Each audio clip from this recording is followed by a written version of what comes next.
For more on today's sell-off, let's bring in Tom Lee from Fundstrat Global Advisors. Tom, good to have you here. Obviously, you've made a real franchise of actually talking about the interplay of COVID and the markets and how you think it's best to play it and trying to handicap whether the market has already priced in the latest or the coming news. How are you treating today's market reaction, and what do you think about whether we should be taking this new COVID potential threat seriously as an economic event?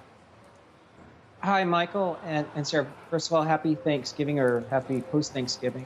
I mean, it's, today's obviously a fierce reaction, and the markets are always going to be a little worried about things that change visibility and things that can cause policymakers to panic and then eventually consumers to panic. And today is a great example of that.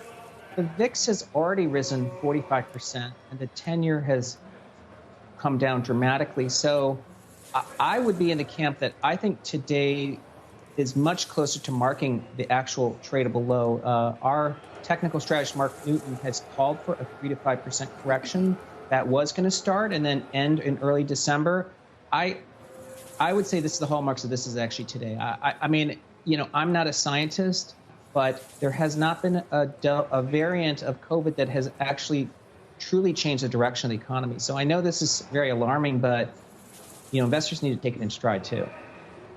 Yeah, well, there's certainly no doubt about that. I mean, obviously, even maybe in the best case scenario, we have a couple of weeks where we're not really sure how to assess, the science behind this new variant and things like that.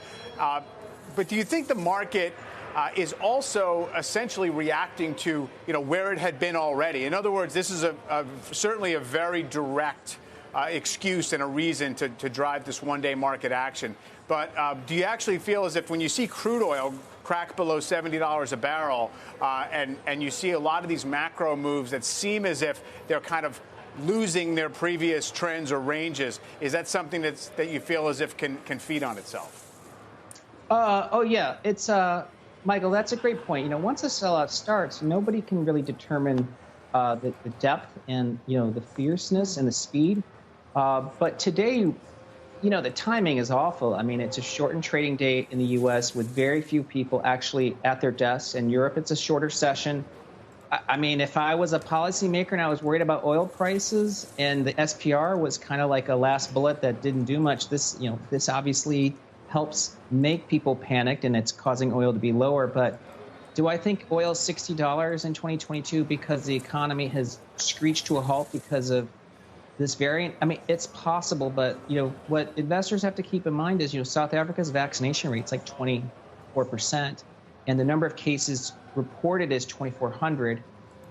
So even though this new variant's a large share, it was the cases were over 30,000 in the summer. So it's look, policymakers are panicking, and generally when policymakers panic, that's when investors want to actually step in.